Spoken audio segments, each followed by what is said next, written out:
'Rambala' movie review అయితే చూద్దాం. చాలా ఇయర్స్ తర్వాత 'ఆదికి' ఒక మంచి సాలిడ్ మూవీ అయితే పడింది. అండ్ మూవీ స్టోరీ విషయానికొచ్చేసరికి ఆకాశంలో నుంచి ఒక రాయొచ్చి కిందన పడతది. దానివల్ల ఆ 'శంబల' అనే ఒక ఊరు ఎఫెక్ట్ అవుతది. అది ఎలా ఎఫెక్ట్ అయింది? ఆ ఊర్లో జరిగే పారానార్మల్ యాక్టివిటీస్ ఎందుకు జరుగుతున్నాయి? దానికి రీజన్ ఏంటి?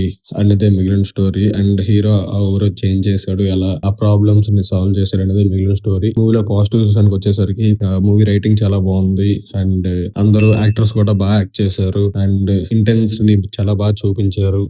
ఫస్ట్ హాఫ్ అంతా కూడా చాలా రేసీగా చాలా బ్యూటిఫుల్ గా ఉంది. అండ్ సెకండ్ హాఫ్ లో కూడా బాగా డిజైన్ చేసుకున్నారు సెటప్. అండ్ ఎగ్జిక్యూషన్ చాలా బాగుంది. అండ్ మూవీలో నెగిటివ్స్ విషయానికి వచ్చేసరికి ఓన్లీ కొన్ని చోట్లని కాదు, కొంచెం ఎక్కువ చోట్ల ఈ ఆర్ట్ డిపార్ట్మెంట్ క్లియర్ గా తెలిసిపోతుంది అది సెట్ అని, అదొక్కటి. అండ్ ఆల్సో ఆ ఏఐ ని యూజ్ చేసి స్టోరీ టెల్లింగ్ చేశారు. అది కొంచెం క్వాలిటీ తగ్గింది. ఆ రెండే నెగిటివ్స్. బట్ ఓవరాల్ గా మూవీ చాలా బాగుంది. ఈ ఇయర్ ఎండింగ్ లో ఇది ఒక మంచి మూవీ అని చెప్పొచ్చు. అండ్ ఈ మూవీకి మేము ఇస్తున్న rating 3.25 out of 5. And that's it guys. For more movie related content subscribe to our channel poster. Thank you.